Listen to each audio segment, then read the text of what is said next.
John dan Abi setelah menghubungi Mr. D, mereka akan bertemu di sebuah hutan yang angker. Kemudian mereka berdua berangkat menaiki sepeda motor menuju sebuah hutan angker yang terletak di daerah Jawa Timur. Kamu yakin, Bi? Kita mau bertemu Mr. D di hutan itu? Orang-orang bilang itu hutan angker banget loh, Bi. Si Abi kemudian menjawab, aku yakin, John. Lagian juga sudah terlanjur janjian bertemu dengan Mr. D di sana. Lalu si John menjawab, iya sih. Yang penting kita bisa merubah nasib kita menjadi orang kaya kalau kita berhasil menikah dengan peri. Sesampainya di hutan angker itu, mereka berjalan menuju sebuah sungai yang dinamakan Kali Tempur. Kemudian John dan Abi melihat air itu yang sangat jernih. Lalu mereka pun langsung mandi. Seger tenan banyune John, padahal lagi musim kemarau. Tapi air sungai ini sangat jernih. Lalu John menjawab, iya bener, Bi.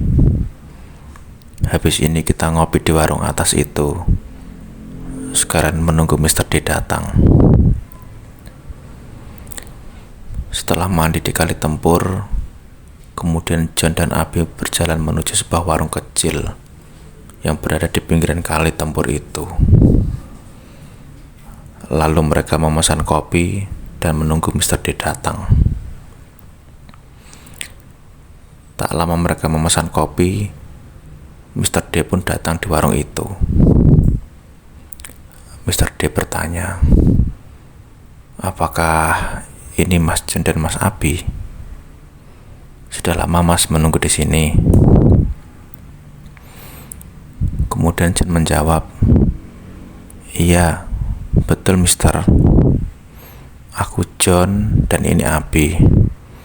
Kita tadi sudah datang sekitar setengah jam yang lalu.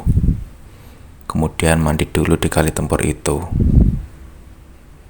Setelah mandi, kita lanjut memesan kopi di warung ini, ucap si John. Lalu Abi bertanya kepada Mr. D, oh iya, Mr. D tadi dari rumah atau dari mana? Mr. D lalu menjawab, aku dari rumah kok Mas. Sebenarnya mau ada tamu datang, tapi aku tinggal kesini sebentar. Lagian rumahku tak jauh dari sini. Oh iya, ngomong-ngomong, kalian ada perlu apa ingin bertemu denganku? Kemudian si John menjawab pertanyaan Mr. D.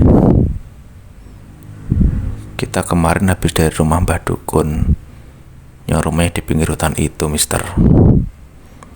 Kita ingin jadi orang kaya dengan cara instan, tapi tidak memakai tumbal.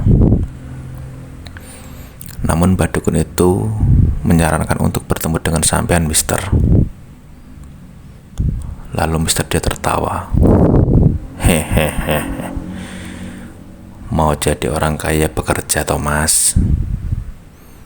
Kalau boleh tahu, kalian ini bekerja di mana?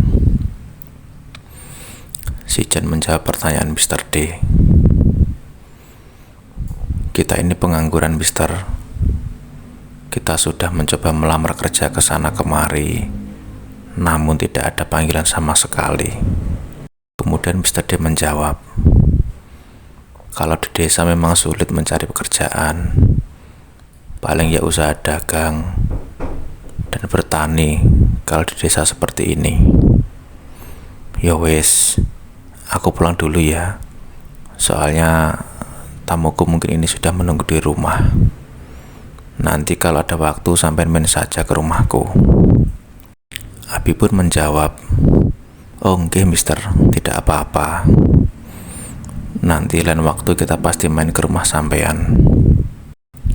1 minggu setelah pertemuan itu, John dan Abi menghubungi Mr. D dan memutuskan untuk mengunjungi rumahnya. Ayo, kita berangkat ke rumah Mr. Debbie. Soalnya minggu kemarin kita bertemu hanya sebentar. Aku semakin penasaran dengan Mr. D. Mereka pun menuju ke rumah Mr. D yang rumahnya tampak sederhana. Namun, ada aura yang sangat misterius. Sesampainya di rumah Mr. D, si John dan Abi sempat melihat burung merpati putih yang berada di atas rumah Mr. D. Rumahnya cukup beda ya, John. Coba perhatikan burung merpati putih di atas genteng itu, ucap si Abi. Kemudian John menjawab, iya, aneh Bi. Masa panas-panas begini ada burung merpati di atas genteng dan tidak terbang sama sekali. Burung itu seperti memperhatikan kita, padahal burung-burung lain berterbangan. Singkat cerita, Abi dan John masuk ke dalam rumah Mr. D dan mereka dipersilakan untuk duduk. Saat mereka duduk, Abi melihat sosok wanita cantik berpakaian keraton berjalan menuju ke dalam kamar. John, kamu lihat enggak yang barusan masuk ke dalam kamar itu? Kemudian John menjawab dan terkejut. Hah? Yang mana? Aku tidak lihat. Lalu Abi pun menjawab, tadi itu masuk ke kamar itu. Kemudian si John menjawab, mungkin cuma perasaanmu kali Bi. Dari tadi yang ada hanya Mr. D kok. Abi tidak bisa menahan rasa penasaran dan bertanya langsung kepada Mr. D yang setelah membuatkan kopi. Mr. D, maaf mau nanya. Tadi ada wanita berpakaian keraton masuk ke dalam kamar itu. Kalau boleh tahu, itu siapa ya? Abi bertanya kepada Mr. D.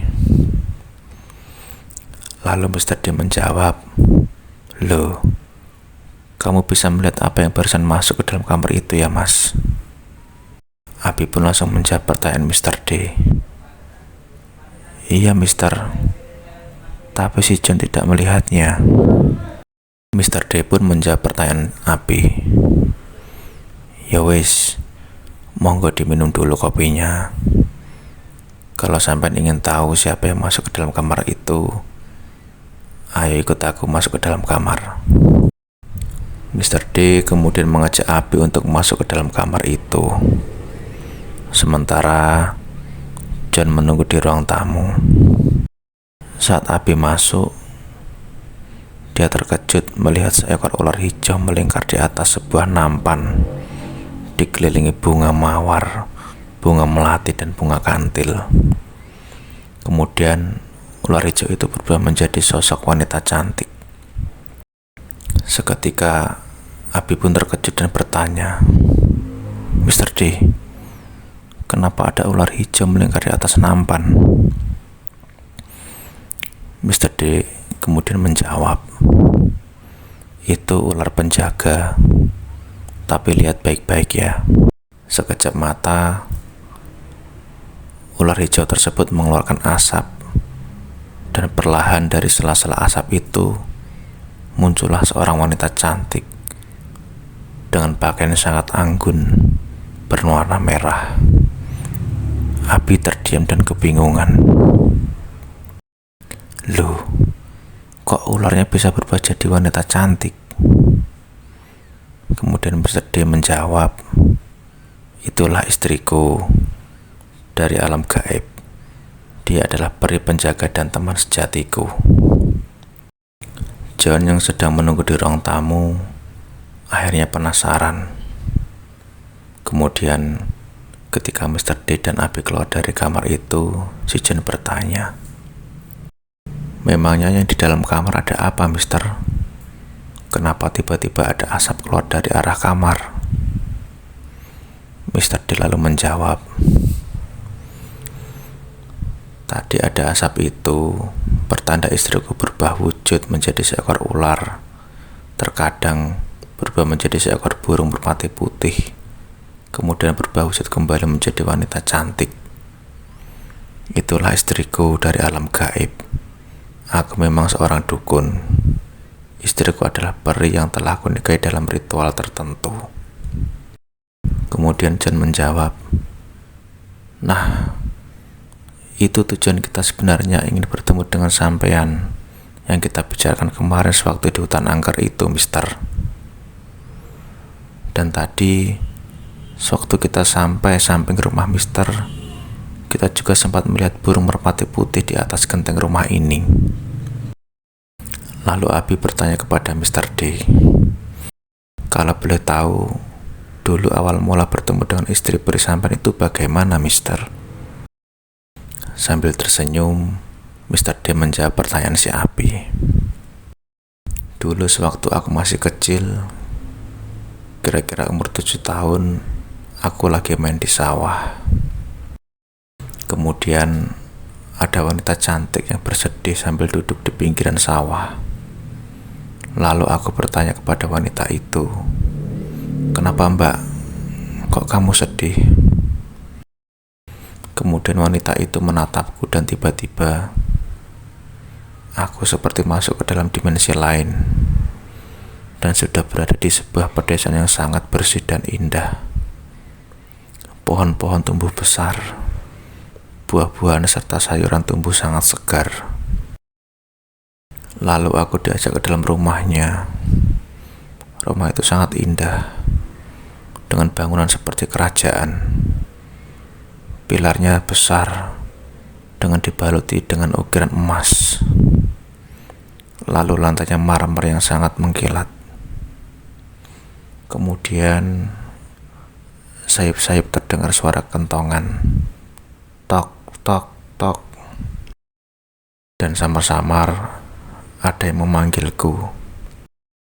Setelah suara itu semakin jelas, aku pun tiba-tiba tak sadarkan diri. Ketika aku mulai membuka mata, ternyata aku sedang terbaring di tengah-tengah sawah.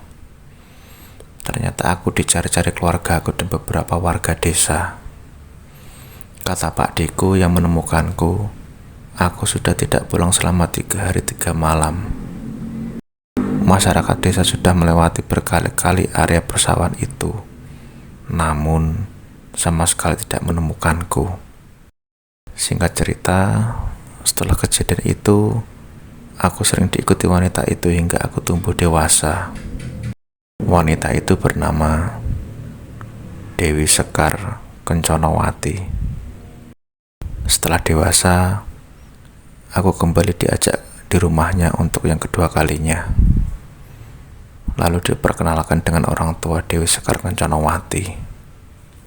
Setelah dikenalkan dengan orang tuanya, aku langsung dinikahkan dengan Dewi Sekar Kenconowati di rumahnya pada saat itu juga.